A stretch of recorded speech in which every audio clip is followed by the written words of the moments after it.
तेजस्वी यादव के सियासी सलाहकार संजय यादव को लेकर बिहार की सियासत गर्म हुई है। रोहिणी आचार्य ने संजय यादव को लेकर एक पोस्ट शेयर किया है जिसमें तेजस्वी की फ्रंट सीट पर संजय यादव के बैठने को लेकर खूब आलोचना की गई है। दरअसल इस समय बिहार में तेजस्वी यादव चुनाव से पहले बिहार अधिकार यात्रा कर रहे हैं। इसी बीच संजय यादव बस के आगे उस जगह पर बैठे दिख गए। इसी घटना से पूरा विवाद खड़ा हो गया। रोहिणी आचार्य ने पोस्ट में लिखा था, फ्रंट सीट सदैव शीर्ष के नेता नेतृत्वकर्ता के लिए चिन्हित होती है और उनकी अनुपस्थिति में भी किसी को उस सीट पर नहीं बैठना चाहिए। वैसे अगर कोई अपने आप को शीर्ष नेतृत्व से भी ऊपर समझ रहा है तो वो अलग बात है।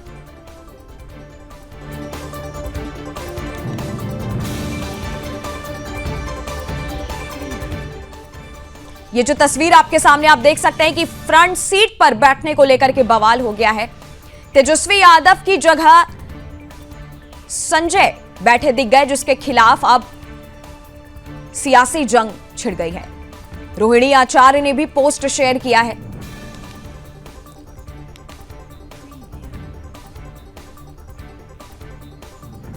संजय के खिलाफ रोहिणी आचार्य ने एक तरीके से मोर्चा खोल दिया है और सोशल मीडिया पर अपनी प्रतिक्रिया दी है कि फ्रंट सीट हमेशा जो है शीर्ष नेता की होती है, लेकिन तेजस्वी यादव की जगह संजय बैठे दिखते हैं।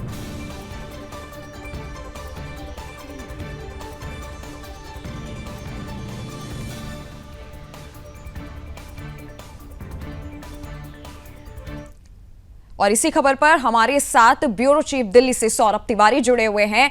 सौरभ, सबसे पहले तो एक सियासी जंग तब छिड़ी थी जब राहुल गांधी और तेजस्वी यादव की यात्रा हुई थी, और अब एक ये तेजस्वी यादव के नाम पर एक नई सियासत शुरू हो गई है। सबसे पहले तो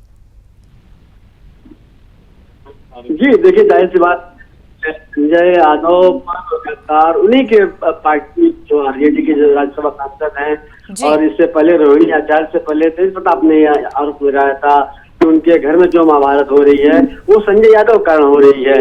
और देखिए, रोहिणी आचार्य लालू प्रसाद यादव की बेटी है, उन्होंने अपनी किडनी दिया था लालू यादव को।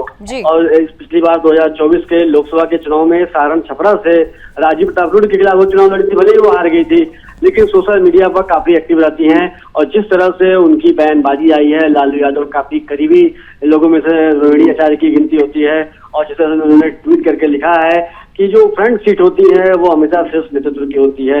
और संजय यादव को लेकर हमेशा से आरजेडी में नाराजगी रही है कि वोट लेंगे बिहार से और राज चलेगा हरियाणा के नेता का। ये कैसे हो सकता है? देखिए, जो प्रदेश अध्यक्ष हैं मंगनी लाल मंडल, उनसे भी बात की गई तो वो भी इस बात पर झल्ला गए। तो जाहिर सी बात है, विधानसभा का चुनाव है, भारतीय जनता पार्टी और एनडीए से नीतीश कुमार की पार्टी से आरजेडी का जो मुकाबला है इस बार। लेकिन अगर अपनी ही पार्टी में अपने ही घर में महाभारत चलेगी तो उनके लिए कहीं ना कहीं मुश्किलें खड़ी होती दिखाई देंगी।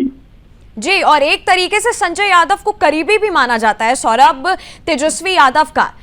तो सियासी जंग अब छिड़ चुकी है और जिस तरह से अधिकार यात्रा तेजस्वी यादव की इस समय बिहार में हो रही है, क्या लगता है बिहार के लोगों की तरफ से क्या प्रतिक्रियाएं इस समय तेजस्वी यादव को लेकर के आ रही है? जी देखिए, इस तरह से आरजेडी के जो नेता हैं उनसे मेरी बातचीत हुई है और मैंने बताया अभी आपको कि जो प्रदेश अध्यक्ष है मंगनी लाल मंडल वो भी नाराज है। और जाहिर सी बात है कि वो हरियाणा से आते हैं, मूलतः रहने वाले हैं संजय यादव हरियाणा के, और उनको जिस तरह से तेजस्वी यादव का राइट हैंड माना जाता है, उनको काफी करीबी माना जाता है। और कहा जाता है कि तेजस्वी यादव जो अधिकतर फैसले होते हैं वो संजय यादव से पूछ कर लेते हैं। ये बात आरजेडी और जो लालू यादव का परिवार है उसको नागवार गुजरती है। और कई ऐसे जो नेता हैं उनको संजय यादव के थ्रू होकर तेजस्वी यादव के जाना पड़ता है, उनको ये पसंद नहीं है क्योंकि उन्होंने काफी समय दिया है आरजेडी को सींचने का, आरजेडी को बनाने का समय दिया। जब आरजेडी का गठन हुआ था लालू यादव ने किया था तो उस समय लालू यादव के साथ थे वो, लेकिन आज जो भी फैसले हो रहे हैं वो संजय यादव ले रहे हैं, तो इसको लेकर आरजेडी के खेमे में नाराजगी दिखाई दे रही है। तो हम बात कर रहे थे कि किस तरीके से लालू परिवार में संजय यादव का विरोध बढ़ चुका है। फ्रंट सीट पर बैठने को लेकर के अब संजय यादव विवादों में घिर गए हैं। इसी खबर पर हमारे साथ बिहार से हमारे संवाददाता पप्पू नायक जुड़े हुए हैं। पप्पू, एक तरीके से जो है अब सियासत गरमा चुकी है लालू परिवार में। अब लालू जी की बेटी भी तेजस्वी यादव के विरोध में उतर आई है।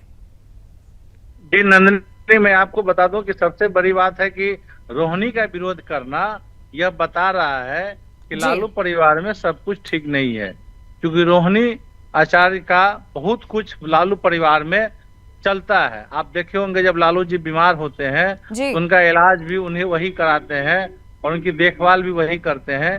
किडनी के ट्रांसप्लांट में भी उन्हीं का योगदान था।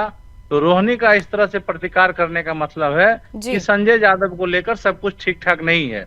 अभी बिहार में विधानसभा चुनाव को लेकर राजनीति काफी गरमाई हुई है और इस तरह से चीजों के बाहर आने से कहीं न कहीं राजद निश्चित रूप से कमजोर होगा। और सबसे बड़ी बात है कि संजय यादव तेजस्वी यादव के साथ हमेशा रहते हैं और सभी चीजों को वो अपने ढंग से काम करते हैं। यह सभी लोग जानते हैं, यह छिपी हुई बात नहीं है। जब राहुल गांधी की वोट अधिकार यात्रा हुआ था तो संजय यादव सब साथ में थे और पार्टी के लीडर थे, लेकिन कल जिस हिसाब से रोहिणी आचार्य ने विरोध किया उससे साबित होता है कि संजय यादव को बढ़ते कद को लेकर लालू परिवार में सब कुछ ठीक नहीं है। जी नंदनी। जी पप्पू जी, एक तरीके से सलाहकार बहुत करीबी माने जाते हैं संजय यादव जो है तेजस्वी यादव के, लेकिन अब जो है जो सवाल है वो अब दूसरी तरफ से उठने लगे कि क्या सलाहकार तेजस्वी यादव अब बदल देंगे इस विरोध में, क्योंकि परिवार में ही अब अंदर एक तरीके से फूट डल चुका है। नहीं, आपका कहना सही है, लेकिन जिस हिसाब से संजय यादव सभी चीजों को तय कर रहे हैं जी। और तेजस्वी जी का भरोसा उस पर है, जी। तो इससे पता चलता है कि इतना जल्दी कुछ परिवर्तन नहीं होगा। हाँ, रोहिणी आचार्य के द्वारा किए गए ट्वीट के बाद यह बात सही है कि संजय यादव का कद कम होगा, इसमें कोई दो राय नहीं है। और जहां तक राजद सूत्रों से पता चला है कि ये जो है कहीं ना कहीं राजद सुप्रीमो का भी इसमें सहमति हो सकती है। रोहिणी आचार्य अपने मन से इतना बड़ा ट्वीट नहीं कर सकती है, और खासकर तब जब चुनाव नजदीक हो। अब कुछ ही दिन शेष रह गए बिहार में आचार संहिता लगने के, और इस तरह के चीजों के आने से राजद के अंदर कमजोरी साबित होने की बात आ रही है। जी पप्पू जी, बहुत बहुत धन्यवाद हमारे साथ जुड़ने के लिए।